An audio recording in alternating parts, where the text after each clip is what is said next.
Your admissions team faces the quiet moment before the cycle erupts. Applications are months away, yet the pressure to plan is already heavy. Today on the Innovation Forge podcast, build our Persona Insights engine. Let's see how innovation meets artistry as we forge something extraordinary together.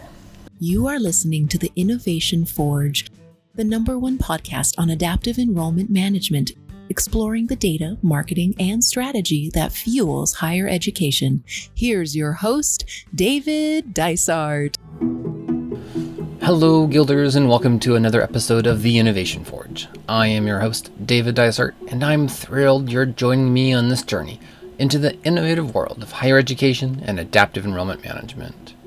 So yes, thank you everyone for joining me. First episode of the Forgeworks Grimoire, which is a series of trainings that I am building. So welcome to episode 1. This is the Forge table where we're actually going to build your Persona engine. So today we are in the time of strategy, when tools are sharpened and vision takes form before the first spark of outreach. Next, we draw today's artifact of attention. This episode focuses on build. We shall use the Forge table to build our Persona Insights engine. And the third card, the Practitioner, reveals our guide. Today we learn from the Mentallurgist, who forges clarity from the abstract. And finally, the one we serve. The student persona drawn from the deck today is Funnel Fiona, who appears everywhere but converts unpredictably. The Forge stands silent in the late summer heat. Coals wait, tools gleam, and the anvil reflects the last rays of afternoon light. Your admissions team faces the quiet moment before the cycle erupts. Applications are months away, yet the pressure to plan is already heavy. You know the challenge well. Thousands of prospective students, each with different habits and hidden motivations. Lists and spreadsheets feel endless. But they rarely tell you who is ready to engage, who will fade, and how to act before that first email is even sent. Without a clear framework, recruitment travel and messaging risk becoming a guessing game. This twilight, the Mentallurgist steps from the shadow, ready to turn scattered data into a pattern you can read.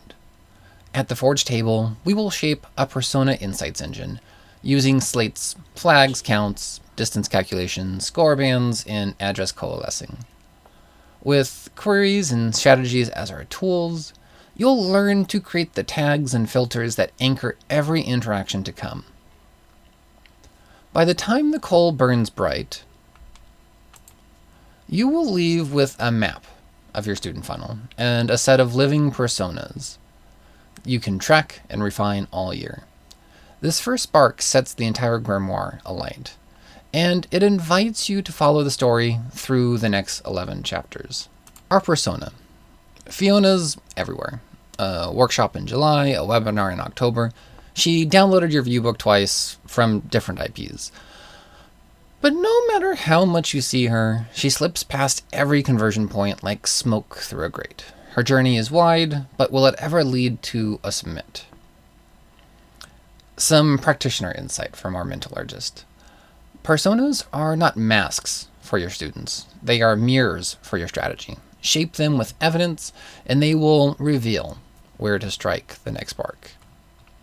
Today we follow the cards through an exercise of persona generation. We will focus more on the Slate build, but leave me a comment if you want a session where we build the personas from the data. I'll just be building a few generic personas to demonstrate how students and ecospherical data can be used. These personas are they give admissions teams a shared language and ready-made segments they can act on right away. With flags and queries built in Slate, staff can tailor travel plans, target financial aid and merit outreach, trigger deliver campaigns, and adjust counselor follow-up based on each student's likely behavior and needs. Another interesting use of personas is with your Slate organizations.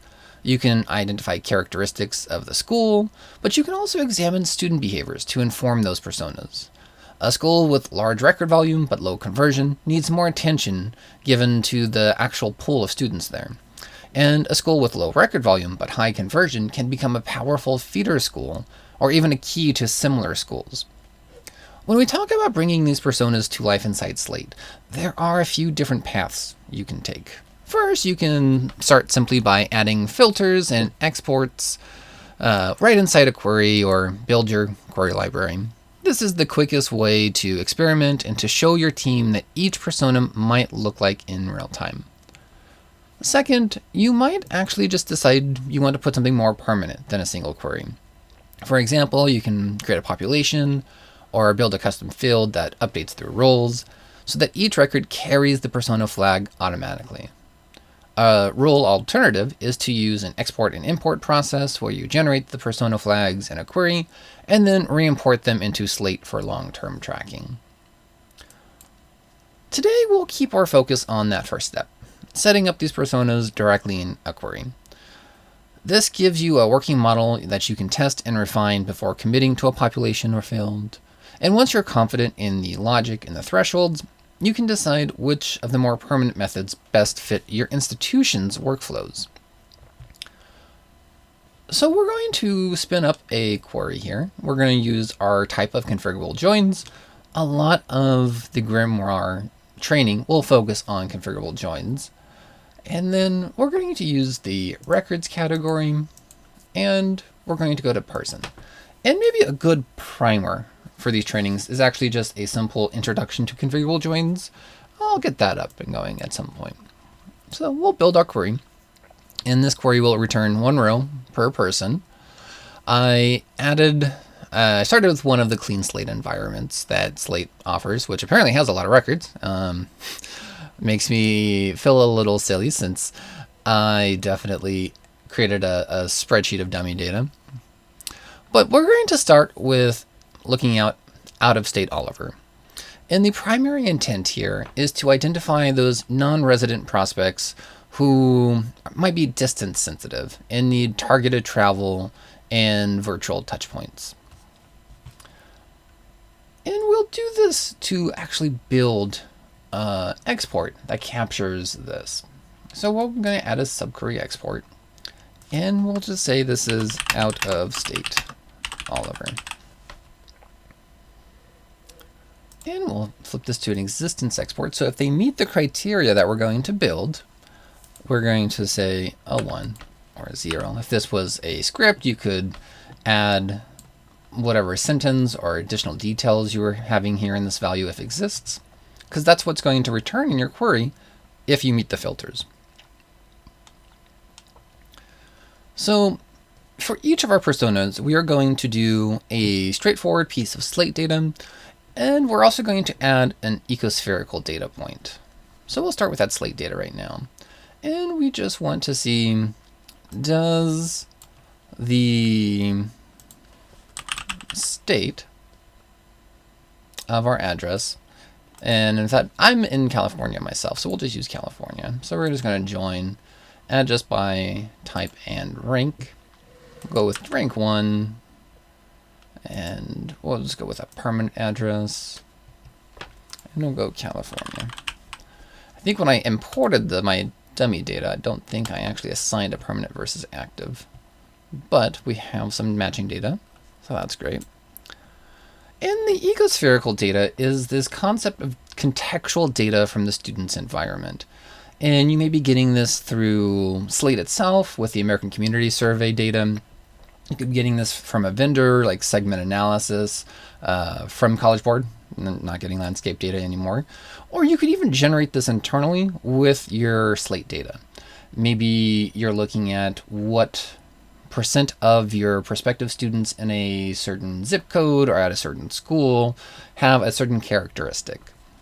So for out-of-state Oliver, since we are looking at students who are outside of California, which is just what we're treating as our institution at the moment, we want to look at what is the percent of interest in going to an out-of-state college in their neighborhood. Like I said, I had actually created a dummy data set and uploaded this. I actually added a few fields that we'll be going over. So I'm going to add another filter, And I'm going to do a comparison filter. And we'll just say, we'll just go out of state, simple, greater than or equal to, maybe we want to just do 20%. So we'll do interest, out of state interest, and I just added that to our person data table. And we will make this a real. No value, we'll just say 0 if there is no value there. And we're just going to do greater than or equals to, and we'll add a literal. Don't just add your literal to the name, add it to the actual literal value. And we're just going to allow copies. And we're going to say that this value of the students in, we're just going to say maybe some kind of vendor data or data that you have internally in your system, the amount of students or adults or people in that geography have an out-of-state interest of going to college greater than 20%. So we're going to assign this both in California and out of state. I mean, outside of California. That would probably help. Not in California. And we'll just save that. So anyone with a 1 value in this column of data, we know are falling into our out-of-state Oliver persona. And next, we are going to actually look at a different persona we're going to call High Score Sally. And our Slate data that we're going to do here, we can just High Score Sally.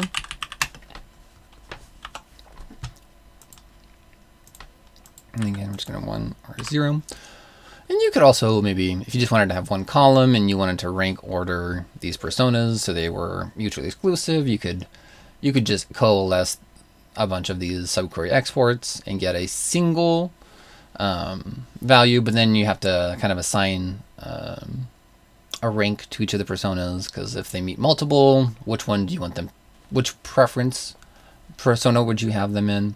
So we're just going to do our existence here. And we're going to count the number of APs taken. And this could be something that you are maybe doing in the reader review process. And again, I'm not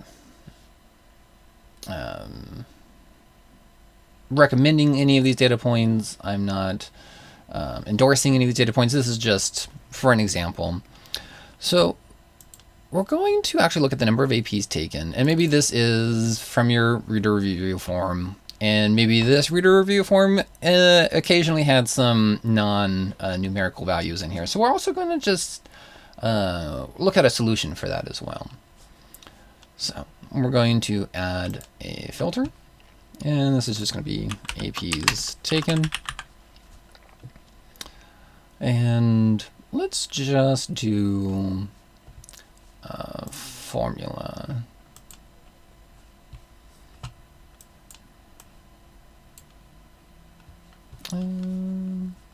Actually, we can probably do a comparison here, and then we'll do, yeah, there we go. Sorry, I suppose I could have done this once before going on here, but so then we'll do a comparison. Well, we have a comparison there, so we're going to do a formula here. Well, I guess we're going to do an aggregate, and then we'll aggregate a formula. So we're just going to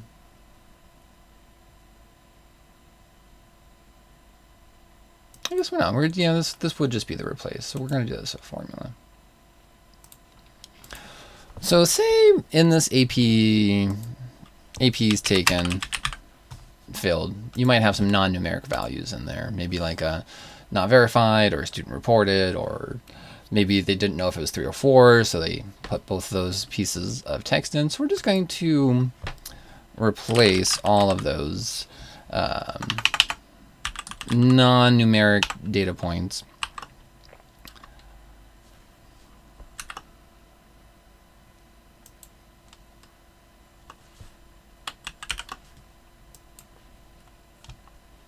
and maybe we just want to say the text is self-reported. Now we're going to add some apostrophes around this so it knows to look for a string value of self-reported. And then we're just going to replace that essentially with a null value. Let's go APs taken, cleaned.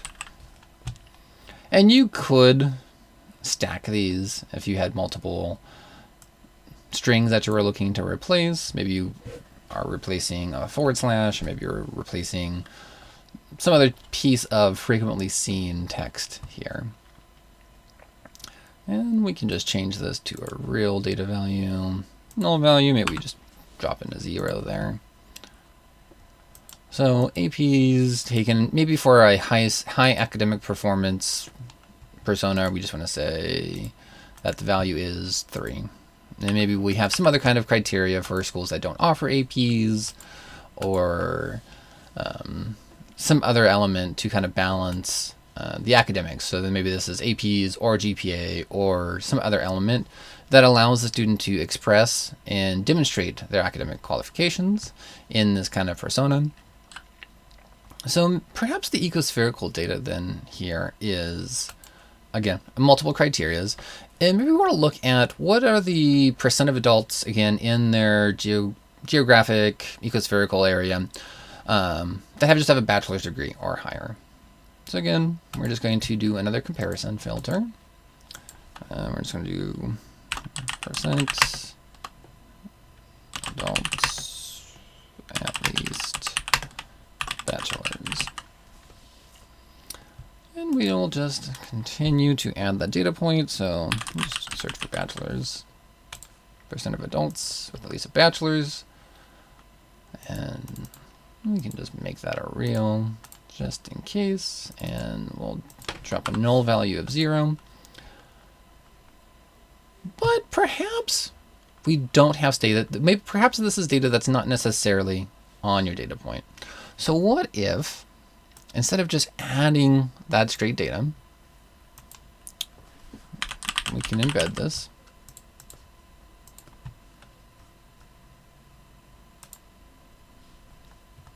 As a coalesce. And coalesce is just going to say if there is no value here, and we'll just add that to string. We're not going to add a null value because then a coalesce isn't going to work. Maybe we know that the average percent of adults with at least a bachelor's is 15% in our communities, in RS data, whatever it is. So we're going to coalesce. So if they don't have this particular data point on their record, then we're just going to go with this kind of manually constructed average. And again, you could even tie that a little bit more closely with actual data, with some conditionals, formula, whatever it could be. So percent bachelor's with average fallback. And you could coalesce whatever kind of naming convention that you want to add, and we'll just do format value of real. Real just gives us the decimal points. Integers would be just whole values, which wouldn't work with a percentage unless you are adjusting the percentage up into a 0 to 100 instead of a 0 to 1 value. So we can just get rid of that raw value, raw data. And then maybe for this, we want to say it's 0.30 or 30% is our cutoff for this. So we'll just say that greater than or equals to 0.30. So either one of those criterias would identify a prospective record as a high score Sally persona. And then let's take a look at another persona here. We're going to do a campus cruiser Carla. And this is someone that might be a local prospect who can respond to an in-person touch, maybe a short notice invitation for a specific program. And so we're going to go ahead and just say campus cruiser Carla. And Campus Cruiser Carla played a pretty prominent role in the Discount Inferno, which is the musical parody based pretty loosely off of Dante's Inferno. So Campus Cruiser Carla is showing up in the Innovation Forge cinematic universe, I guess. So for Campus Cruiser Carla, we're going to look at distance from campus. And I probably should have figured out a good longitude, latitude for this comparison. And if you've looked at or seen my session at the 2025 Slate Summit, or the workshop walkthroughs that I've done, or even just kind of the rehearsal video that I recorded for that, this is not a new element. I think I did a more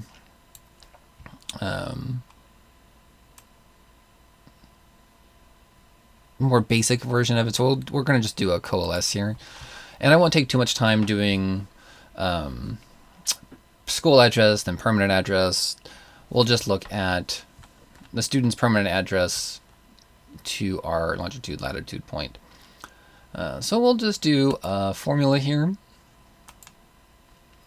And we'll give you the option to maybe do some bands here. Bands I've found to be helpful, especially for kind of segmenting. So we'll just leave that as a formula to give us a little bit more control to do our score bands. And maybe this is just distance.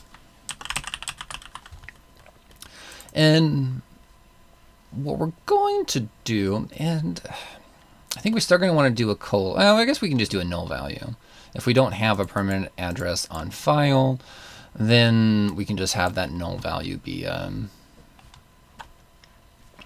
maybe a distance element, because we're probably more likely to have null value for address for purchased records or international records that we just didn't get address on.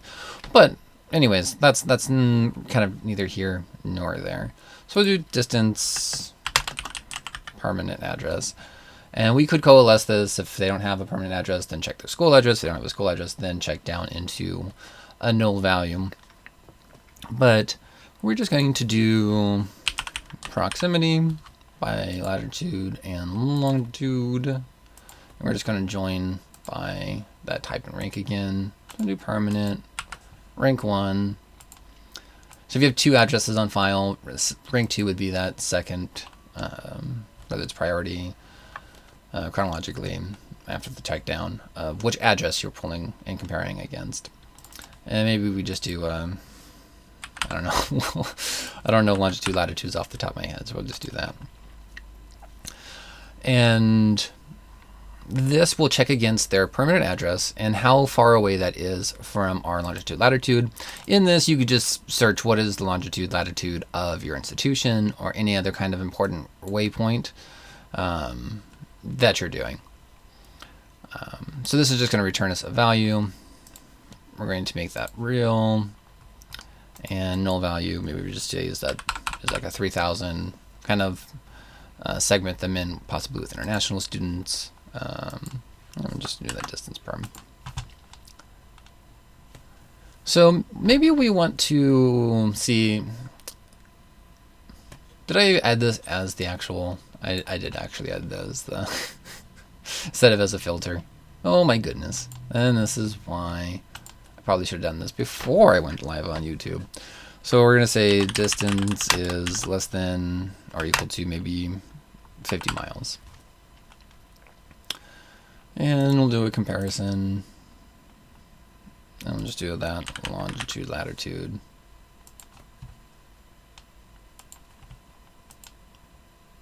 And by type and rank, we're going to put that to permanent again, rank 1. And we'll assign this to some kind of random values. And we want that to be less than or equals to, and we'll just say 50 miles.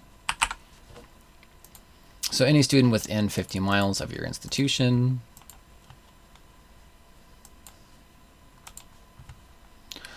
And perhaps another element that we want to look at, because maybe you have an event for a specific program, let's say a STEM program that you have coming up. So you just want to kind of see like, okay, they're close to campus, and we also want to see maybe they have a high concentration of high school graduates in STEM majors. So we're just going to do another comparison, and we're just going to look for our high percentage of students at a high school majoring in STEM. And we will make that real. Actually, let's do another coalesce. Let's add one more layer to this coalesce. So, STEM majors. And we're going to coalesce this. So again, we're going to add our STEM field. And we can add our, maybe we've already looked at the data and we know that the average is 20% in the area. But maybe we have this data point on similar students. Maybe students who are at the same zip code, we just never added this data to this particular student. So we can actually run an independent subquery on your entire prospective student pool. And this allows us to take those data points from other students who might have interesting ecospherical or contextual data on their record, but just that data, just for whatever reason, hasn't made it to students that you are interested in. So we're just going to say this is an independent subquery of STEM majors, and we could do it at the same school, let's say. So I'm going to do an independent subquery because this is STEM majors at a school. So our base is persons as well. And we want that STEM data point.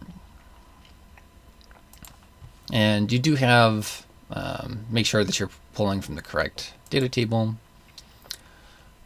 And we only want to pull this for students who are in that same geography. So in this, so if this was a neighborhood data point, you could do this based off of zip code. So you can do another comparison that the zip code matches the zip code, or because this is more of a school-based element, or you could do both and get whatever data that you have available.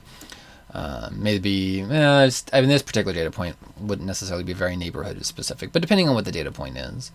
So we want to look at students who go to the same zip code. So just again, another comparison, we'll keep that as equals. And we'll go seed code. Well, it probably would help if we did some joins to schools. And we'll do a school by rank. You can do by level of study, whatever you need to do. We'll just do by rank and school by rank for our independent. And this is our independent subquery. You don't want the data tables to be named the same as you pull up filters and exports. So it's just helpful to have change the names a little bit. So we're just going to look for, I guess it's probably going to be code.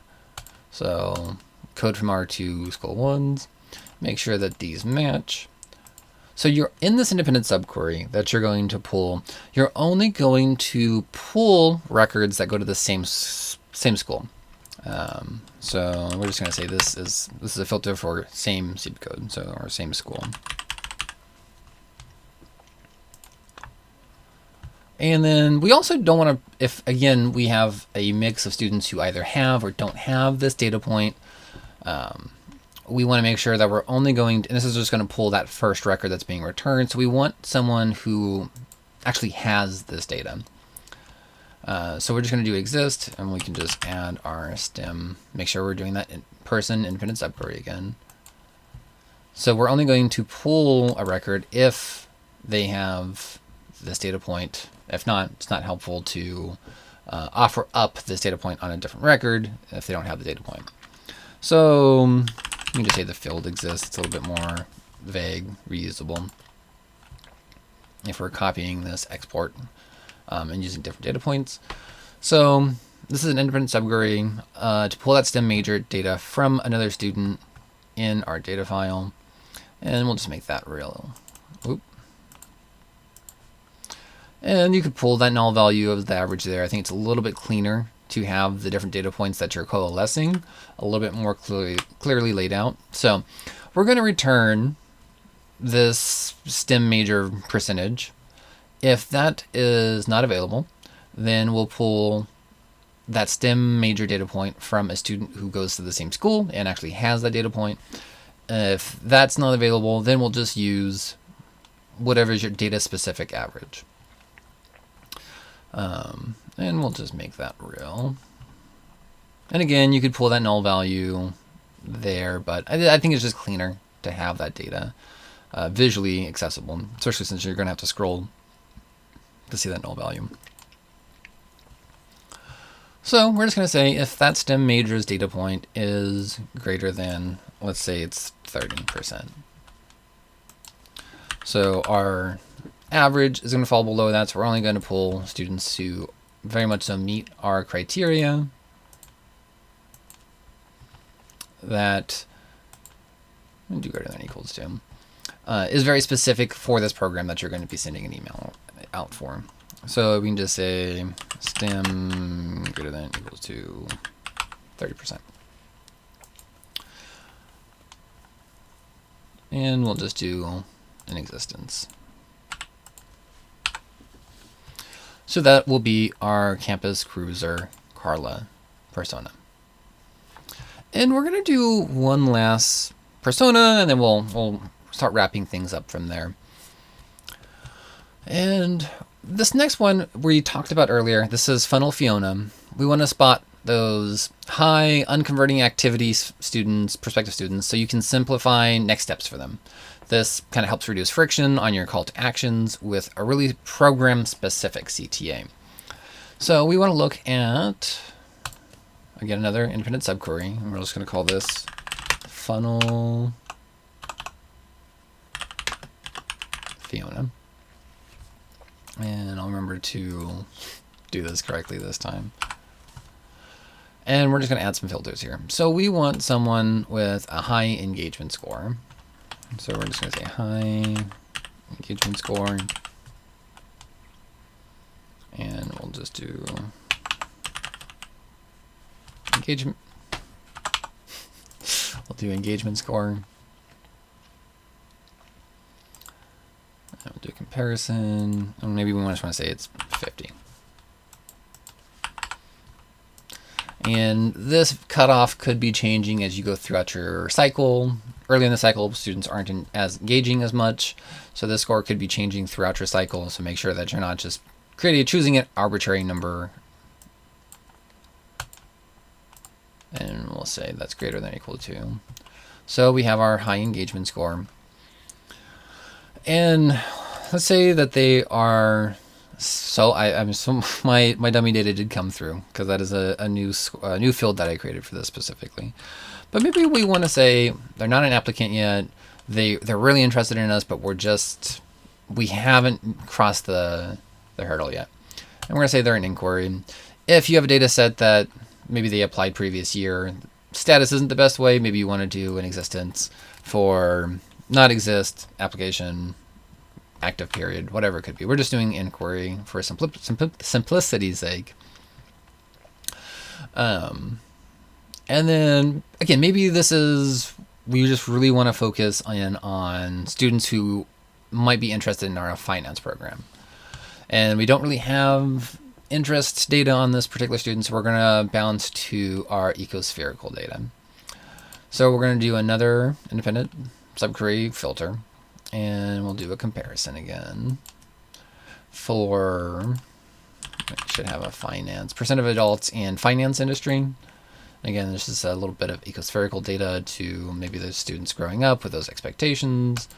Try to, of course, have student-specific data whenever you can. Again, not endorsing these kinds of data for outreach or anything generally, but then we're just going to say, maybe 0.05%.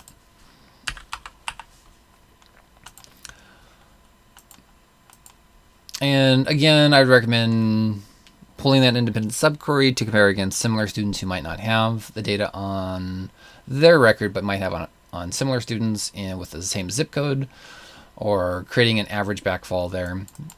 We've already demonstrated both of those though, so I don't think we need to do that again. Our null value of just 0%. And we're just going to say percent and finance.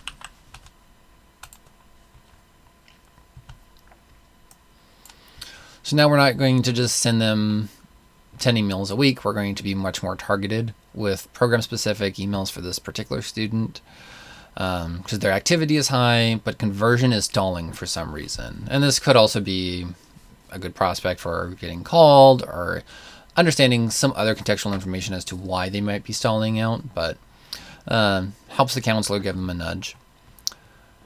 But really what we're seeing here, and I think AI will definitely have a large role to play in communicating these students, building these personas.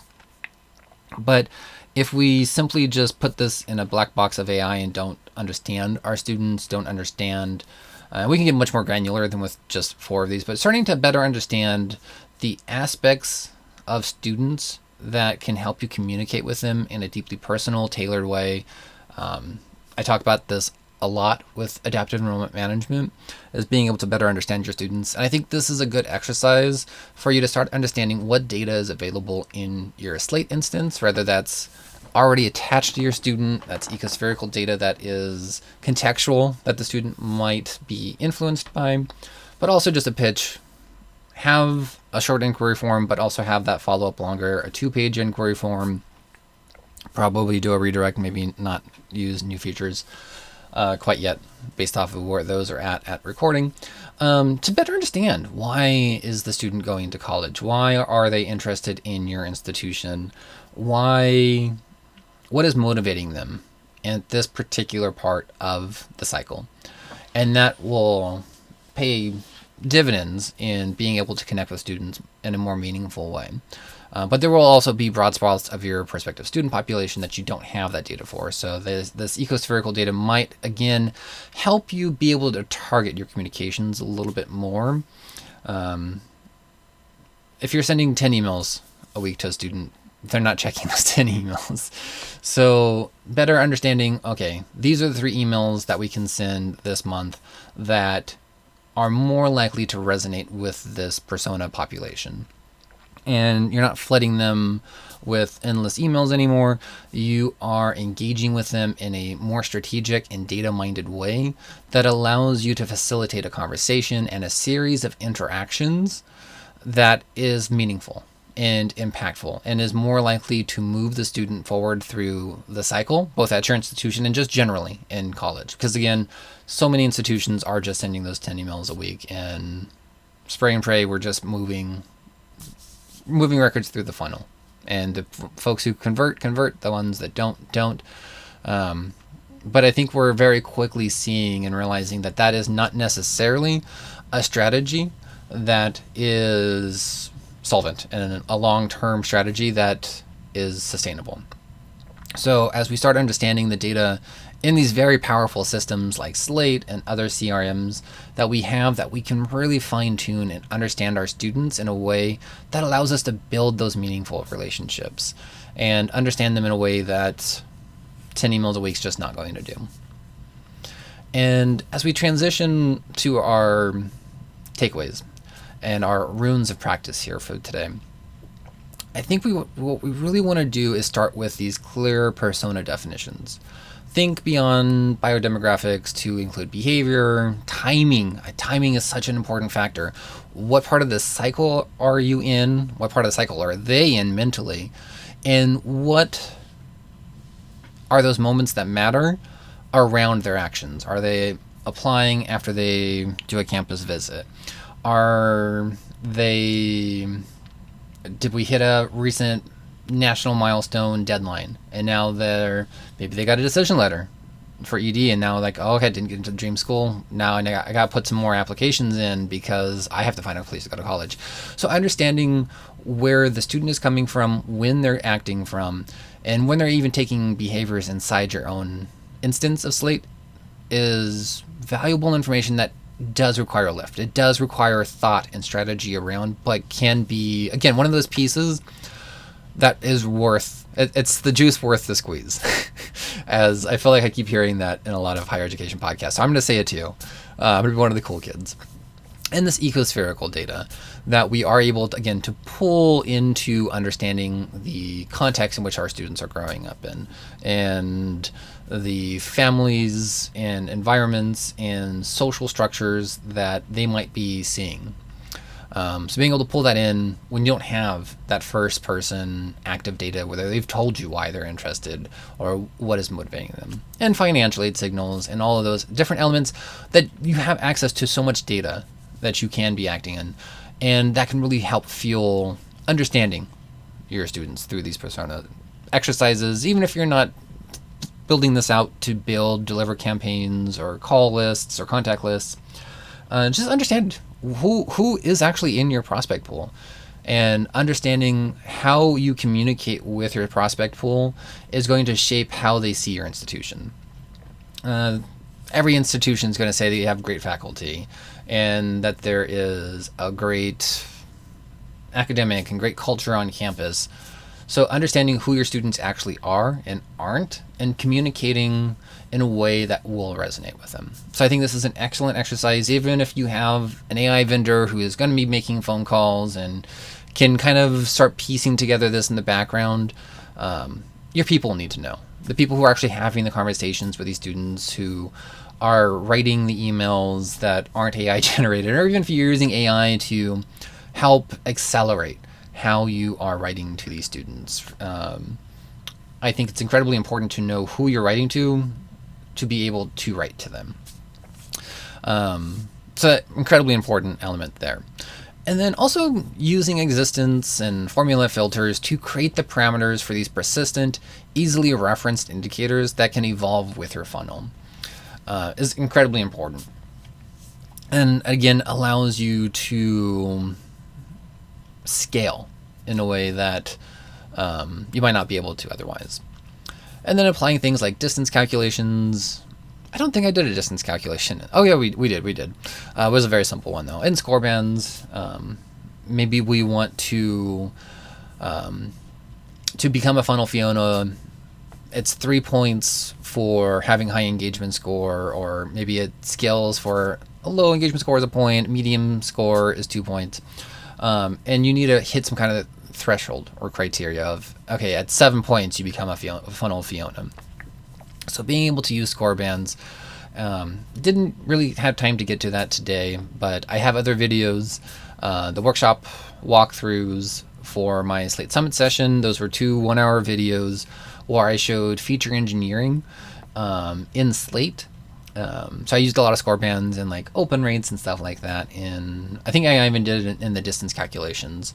So definitely go watch that to get more information on score bands. But being able to segment students by geographic reach and strength of engagement signals can also be incredibly helpful. That adds a level of nuance to this that, again, might not be apparent at first. In this kind of exercise that we're just showing today, this is a very, very quick, brief overview of just understanding student personas.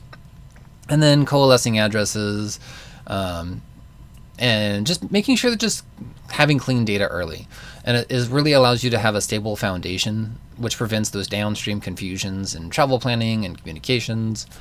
But being able to build queries and rules, or if you're doing an export-import process, that serves as kind of that master filter for all future score models, deliver campaigns, counselor dashboards.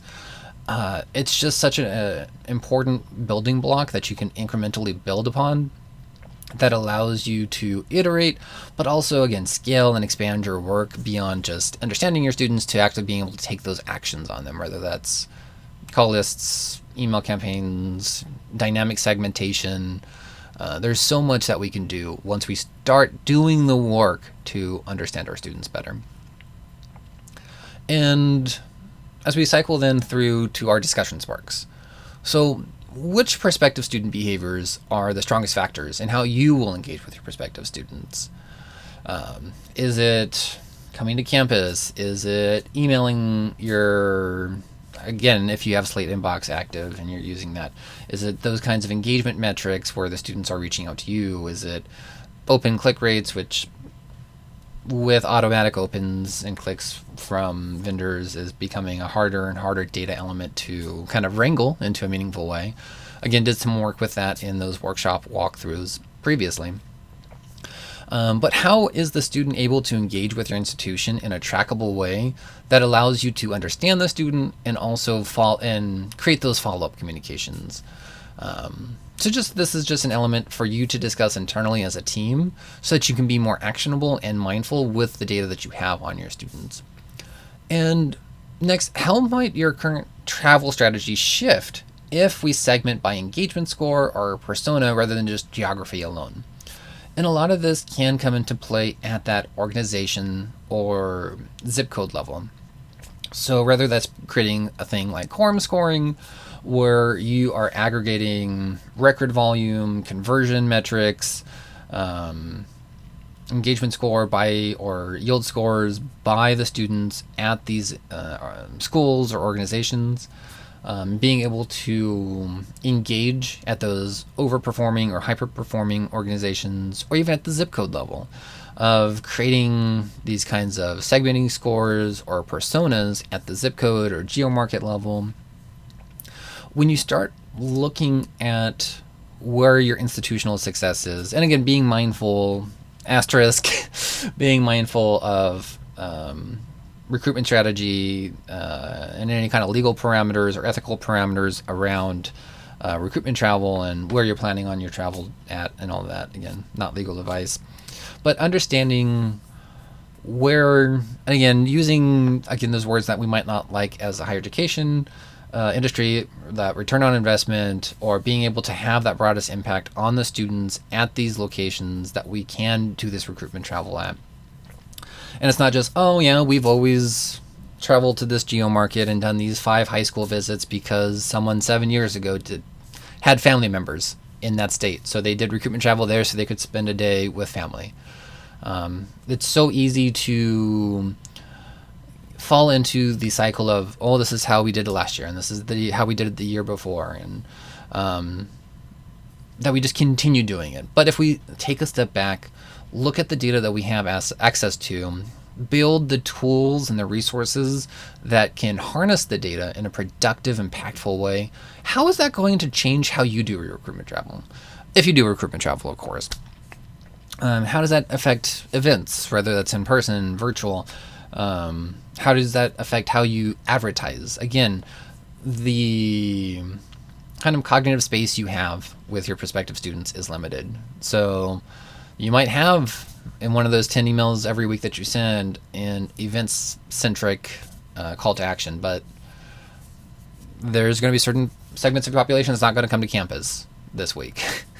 So being more mindful and strategic with connecting with students where they are and where they are not, and being able to understand the students and use the best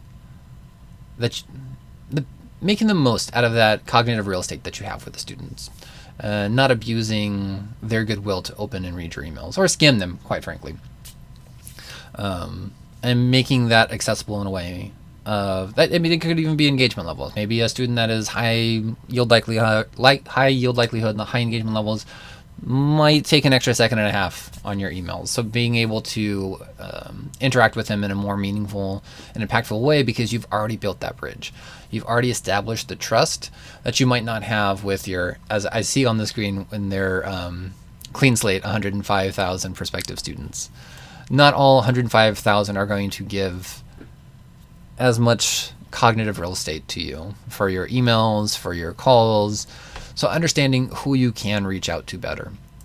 Who of these 505,000 are more likely to be receptive to a cold phone call or an extra email a week? You're not going to know that until you start looking at your data historically and seeing how these students make, hey, out-of-state Oliver never clicked on a event call to action because they're out of state and it's expensive and inflation is high. But they loved student success and career outcomes. So again, don't send them 10 emails a week. Send them the two important emails. And as you continue to build that relationship and that trust, you can expand. Okay, we can add a third email because they are always opening. They are always engaging with them. We are always providing impact and resources to a student in each of our emails. So we've already established that we can add another email to Out-of-State Oliver. That again fits, or again, a segment of Out-of-State Oliver that has interest in finance. So as we're starting to see other ways we can segment even internally inside the persona. So yeah, just being able to have this understanding of your students, of your geographies, of your organizations, of your zip codes allows you to codify it and scale and automate what you're doing. Or just inform that more high cost, high value, high touch initiatives or outreach that you're doing. Again, you can't call 105,000 students, but you know there's a subset of Campus Cruiser Carla. They'll pick up the phone when they see your phone number, and they'll have a half an hour conversation with you. So being able to, and then just knowing that this is this persona has a series of attributes that can help you with that conversation that you're going to have on the phone. And then I think that another great discussion spark here is, what are the gaps in your data collection that limit the personas that you can build today? Do you have American Community Survey data turned on in Slate so that you can pull it? I didn't. It's a weird data to pull. I didn't actually go into it because I just added fields. But you have to do a join for every what is it, like world? Yeah, I don't even have it turned on here. So it's weird. I think that there's a really good video that shows you how to walk through and add the ACS data. Or maybe it's, hey, we need to spring for a little bit more with a vendor to get this contextual ecospherical data. Or maybe it's a thing where we start building an internal library of our 105,000 prospective students. What makes students at a school or a geography or a zip code, what makes them special? What makes them distinct in ways that we can communicate with and connect with?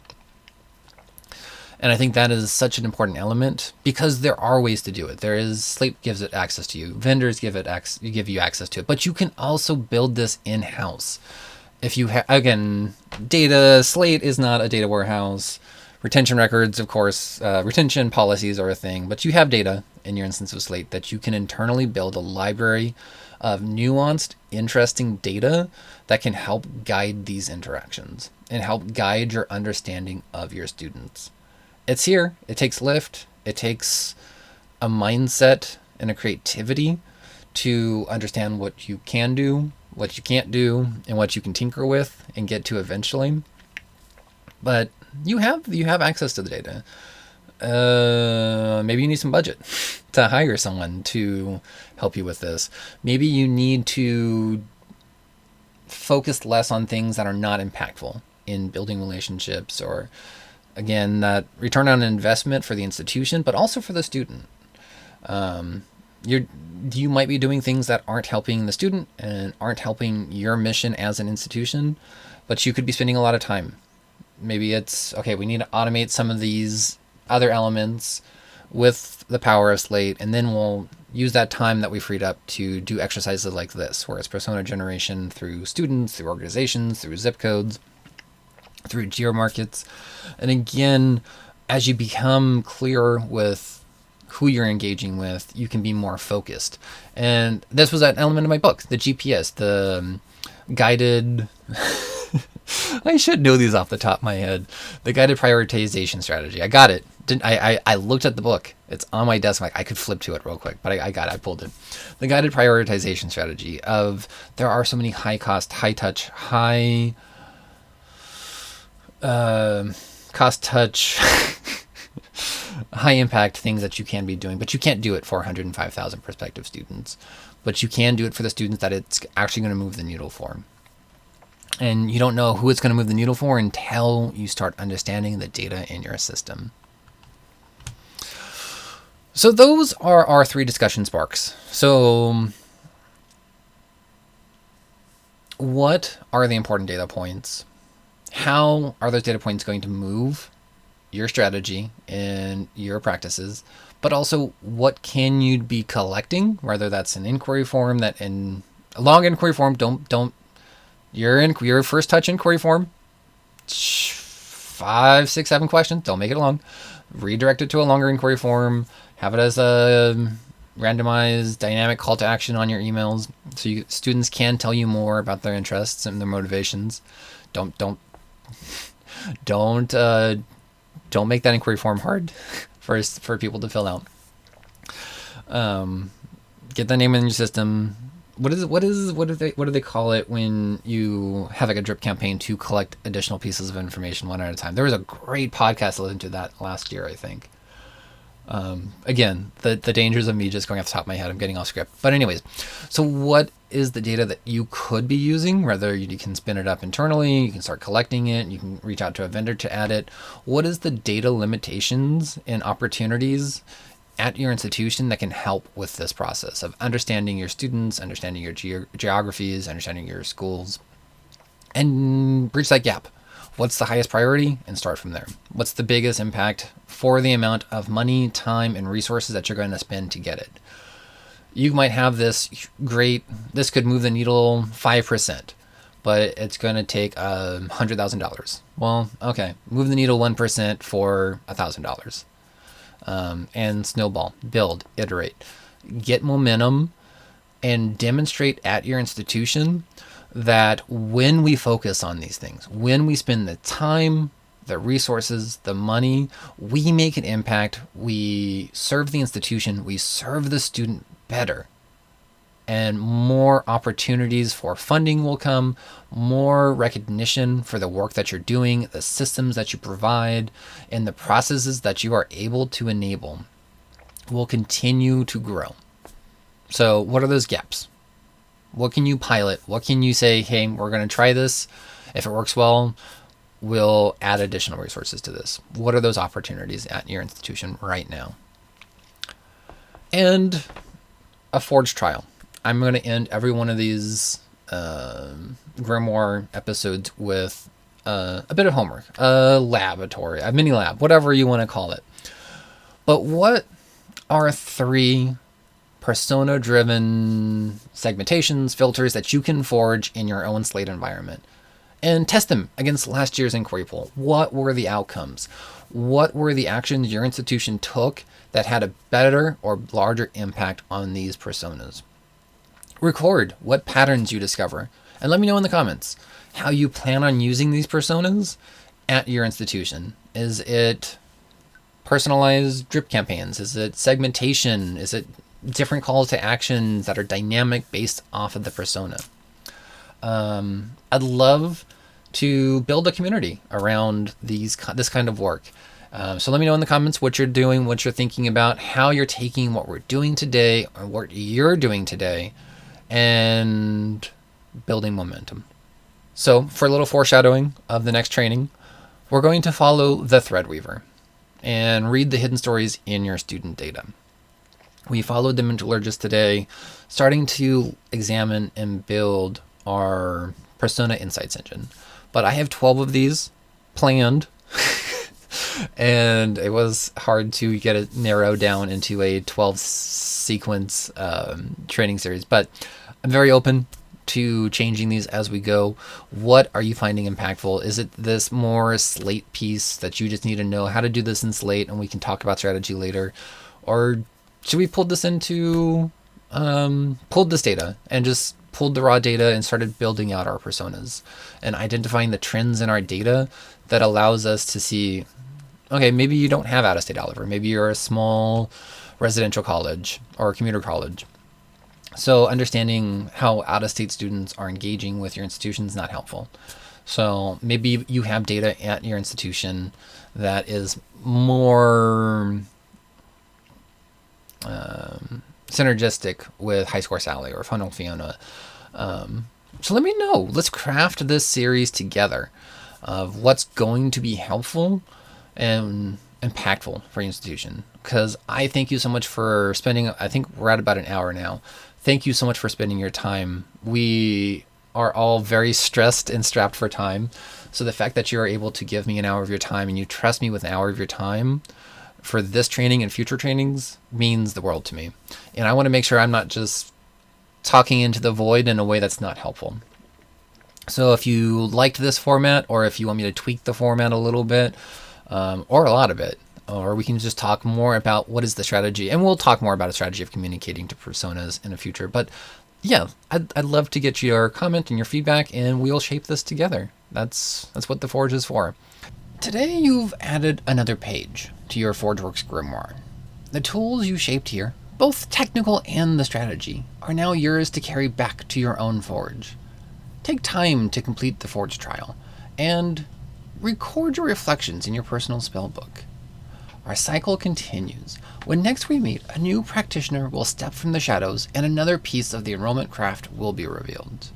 Until then, may your work bridge the veil between the realms of data and understanding.